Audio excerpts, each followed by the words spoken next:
누군가를 대할 때 아무나 만만하게 보지 않죠. 가장 많은 사람들이 굽신거리는 유형은 나는 부족해, 나는 안 돼, 너는 괜찮아. 이것이 왜 문제가 되냐면요, 그렇게 자기 자신은 한없이 작게 보고 다른 사람을 크게 보는 사람을 자기도 모르게 만만하고 쉬운 사람으로 해석하는 경향들이 있습니다. 그래서 쉬운 사람이 되지 않으려면 책과 삶 구독자 여러분들 안녕하세요. 심리학을 주제로 글을 쓰고 기업에서 강의를 하고 있는 정성훈 작가라고 합니다. 사람들이 누군가를 만만하게 본다. 누군가를 대할 때 아무나 만만하게 보지 않죠. 그래서 나를 만만하게 본다는 건 나에게 어떤 모습과 특징이 있길래 나를 만만하게 보는 거지? 라는 것들을 한번 생각해 볼 필요가 있습니다. 참 너무나 복잡하고 광범위한 개념이죠. 심리학에서 나라는 개념이 만들어지는 여러 가지 핵심 중에 핵심은 관계입니다. 사람은 태어날 때 내가 어떻다라는 것들을 스스로 생각하면서 자라나기 어렵습니다. 누군가 이야기해주는 모습들이 나의 자아상을 만들게 됩니다. 수많은 관계 속에서 이루어지는 말, 이 말들이 쌓여서 나라는 이미지를 만들어내거든요. 나를 만들어내는 말은 크게 세 가지 말이 있습니다. 첫 번째는 비교의 말, 두 번째는 남들이 나에게 했던 말, 세 번째는 내가 나 스스로에게 했던 말. 이 세 가지 말들이 나에게 쌓여서 나라는 사람의 이미지가 만만한 사람으로 나타날 수도 있고 만만하게 보지 못하는 사람이 될 가능성도 생기게 되는 것이죠. 자, 첫 번째 한번 볼까요? 비교하는 말. 우리는 관계를 통해서 나라는 자아상을 만든다고 하는데요. 심리학 연구들을 보면 나보다 잘난 사람을 봤을 때 무기력해지는 사람이 있어요. 그런데 어떤 사람이 있냐면 나보다 잘난 사람을 봤을 때 그것에 자극을 받아 더 열심히 노력하는 사람이 있습니다. 우리는 살면서 늘 나보다 잘난 사람을 보게 될 테인데 그때마다 무기력해지는 쪽으로 가면 우리는 다른 사람들이 나를 볼 때 쉽게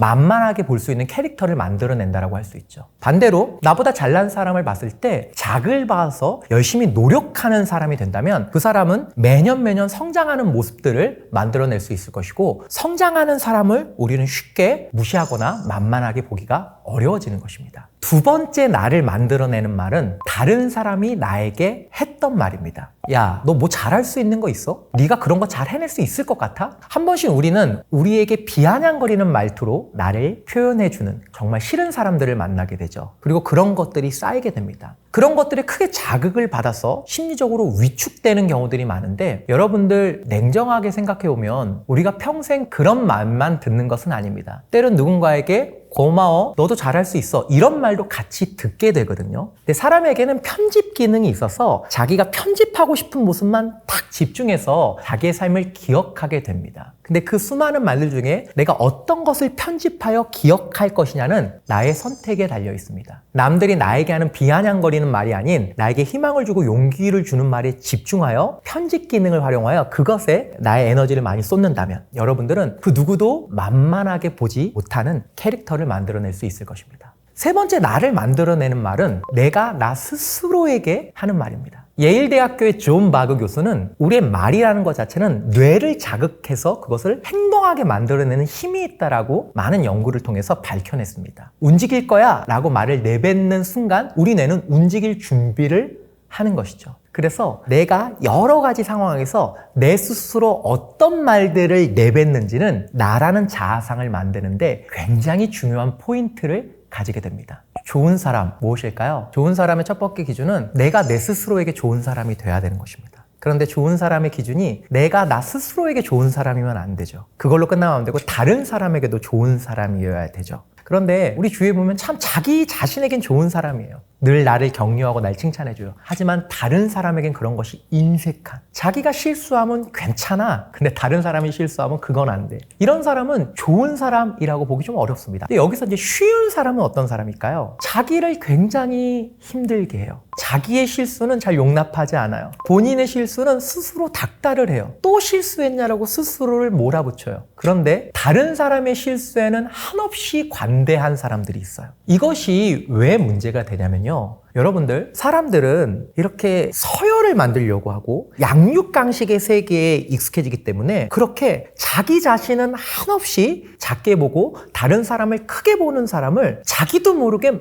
만만하고 쉬운 사람으로 해석하는 경향들이 있습니다. 사람은 영적인 존재라 그런 것들을 느끼거든요. 이 사람이 내면이 단단하고 자기 스스로를 가치 있게 여기는 사람인지 아닌지는 관계를 맺다 보면 충분히 그 사람이 느끼게 됩니다. 그래서 쉬운 사람이 되지 않으려면 나에게도 좀 관대하고 좀 나에게도 충분히 격려하는 그 모습을 가지고 다른 사람을 관대하게 대하는 사람, 굉장히 중요하다라고 할 수 있겠습니다.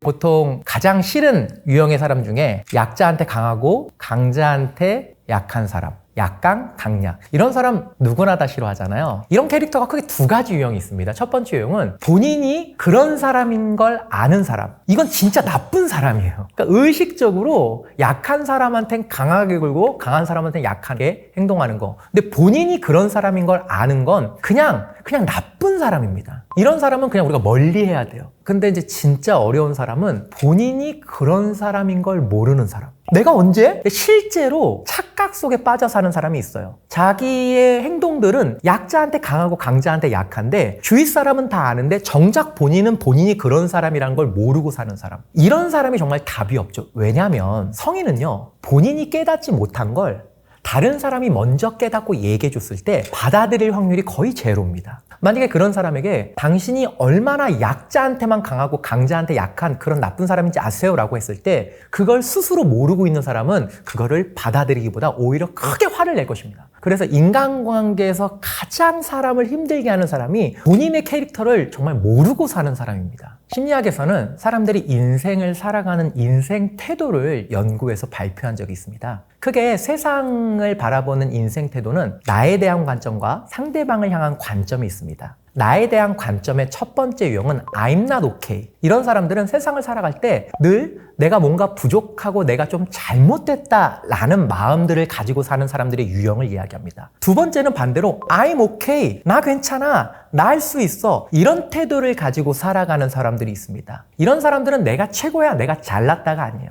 나 부족한 점 있어. 하지만 최선을 다하면 괜찮은 결과를 만들어낼 수 있어. 이런 I'm okay의 태도를 가지고 있는 사람이 있어요. 가장 우울한 사람, 가장 많은 사람들이 굽신거리는 유형은 이 조합에서 어떤 유형일까요? 그렇죠. I'm not okay, you are not okay. 나도 부족해. 하지만 너도 아니야. 특히 이 두 가지 중에 자학이 굉장히 많습니다. 굽신거리는 유형은 좀 어떤 유형이 많을까요? I'm not okay, you are okay. 나는 부족해. 나는 안 돼. 너는 괜찮아. 너는 최고야. 이 유형이 굉장히 인생을 굽신거리면서 살아가요. I'm not okay, you are not okay도 사람들이 만만하게 봐요. 늘 어둡고 늘 주눅 들어 있으니까. 그런데 어떻게 보면 더 만만하게 보는 유형은 I'm not okay, you are okay 유형입니다. 이런 유형들은 오랫동안 살면서 부정적인 감정이 쌓여서 나타나는 현상이에요.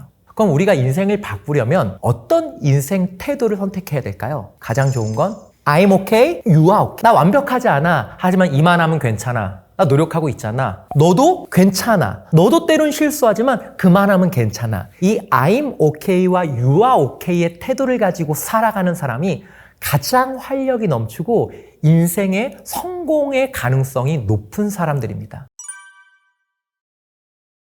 인생에서 참 많은 것들이 꼬이고 꼬이는 사람들의 대표적인 심리적 특징 중에 하나가 억압이라는 현상이 있습니다. 그것은 무엇이냐면 화가 나고 짜증이 나는데 그 감정을 인정하지 않고 마음 깊은 곳에 던져버리고 괜찮아 하고 아무 일도 없는 것처럼 살아가는 것입니다. 그러니까 누군가 나를 무례하게 대하고 행동하면 화가 나고 짜증이 나. 이 감정에 솔직해야 그 사람에게 바르게 대처할 수 있는데 착한 사람 컴플렉스에 시달리는 사람들은 누가 무례하게 말하고 행동해도 괜찮아 하고 넘어가요. 정말 괜찮은지 알고 살아가요. 그런데 보통의 사람은 나를 무시하고 무례하게 말하고 행동하는 그런 것들에 감정적인 쌓임이 있습니다. 근데 억압하는 사람들은 괜찮아고 의식적으로 이야기하지만 진짜 마음에는 그 짜증과 화와 분노라는 감정이 쌓여가는 거죠. 근데 그것들을 아무렇지도 않게 누르고 사는 사람들은 그만큼 삶의 에너지가 없어요. 왜냐하면 우리는 활력 있게 살려면 내가 갖고 있는 에너지를 왕성하게 써야 되는데, 그런 감정적인 억압이 많은 사람들은 그 실제로 내 안에 느끼는 감정들이 올라올 때마다 괜찮아 하면서 누르고 사는 사람들이거든요.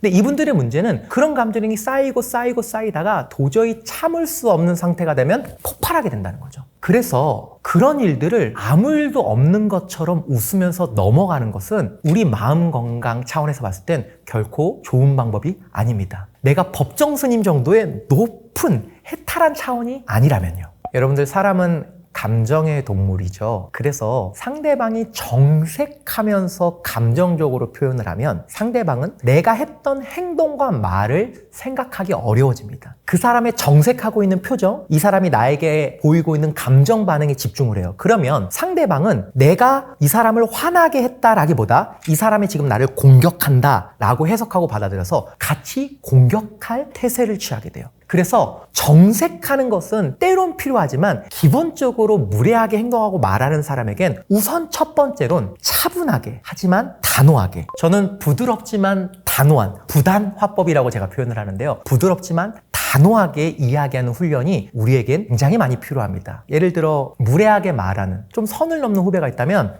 누구누구님 그렇게 행동하는 건 선을 넘는 행동이에요? 라고 부드럽지만 단호하게, 지금 이 정도로 이야기했을 때는 상대방이 공격받는다는 느낌을 주지 않거든요. 그러니까 내가 정색하지 않고 상대방이 공격당한다고 느끼지 않는 선에서 부드럽지만 단호하게 이야기할 필요가 있습니다. 근데 여기서 그렇게 이야기했는데도 안 될 때는 어떡합니까? 라고 할 땐 한 번씩 정색이라는 강한 강펀치를 한 번씩 날리는 것도 저는 필요하다고 생각합니다. 하지만 이것은 생각보다 큰 싸움으로 이어질 수도 있다는 위험성이 있기 때문에 적절하게 사용하는 지혜와 선택이 필요합니다. 대놓고가 아니라 은근히 무시하는 사람, 그 사람은 그런 표현과 화법이 내가 어떻게 하면 교묘하게 이 사람을 열받게 할까라기보다 살아오면서 그런 좋지 않은 말과 행동들이 몸에 배어있는 경우들이 많거든요. 그럴 경우에는 한 번씩 우리 직면이라고 하는데, 그 사람의 그 행동이 얼마나 누군가를 불편하게 만드는지 확실하게 면전에서 이야기해 줄 필요가 있습니다. 이 사람에겐 전 좀 덜 배려하라고 말씀드리고 싶어요. 왜냐면 정말 살면서 나의 행동이 상대방을 불편하게 한다는 걸 좀 의식하지 못하는 사람들은 부드럽고 단호한 화법으로 그 사람과 소통하는 게 필요하지만,